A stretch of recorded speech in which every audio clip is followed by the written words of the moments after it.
Mən deyirəm, bax, burada birinci tapşırıq görürsən, verilmiş sözlərin istifadə edərək mətni tamamla.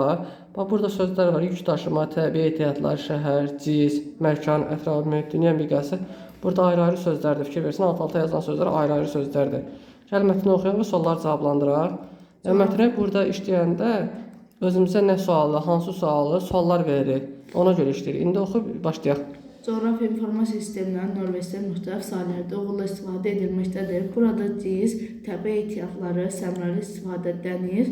Bax, dedik nəyə səmərəli istifadə edir? Sual verməliyik axı. Bu tapşırıqları işləyəndə səmərəli istifadə edir, nəyə səmərəli istifadə edir? Təbii ehtiyatları.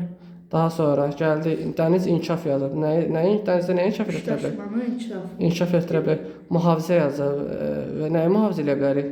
Ətraf mühiti. Ətraf mühiti mühafizə edə bilərik. Sonra deyir ki, Norveç texnologiya vasitəsilə, hansı texnologiya vasitəsilə? Ciz texnologiyası vasitəsilə. Sonra istifadə edərək məlumatlar toplayır. Nə məlumatlar toplayır? Harda məlumatlar toplayır? Məkana aid məlumatlar toplayır, düzdür? Sonra gəldik, deyir ki, ölkənin təbii gözəlliyini qorunmağa çalışır. Daha sonra səmərəli planlaşdırmaya nail olmağa çalışır. Şəhər. Nəyi səmərəli planlaşdıra bilərik? Nəyi səmərəli planlaşdıra bilərik? Şəhərdə, düzdür?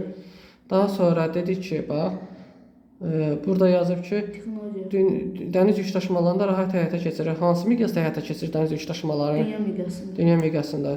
Yəni biz bu mətni oxuyanda axırıncı sözlərə baxırıq. Səmərəlidir, inkişafdır, sonra mühafizədir, texnologiyadır, məlumatlardır, sonra səmərəli planlaşdırmadır, dəniz yük daşımalarıdır. Burada özümüzə suallar verin, nə, hansı, kimi suallar veririk ki, mətni daha rahat işləyə bilək.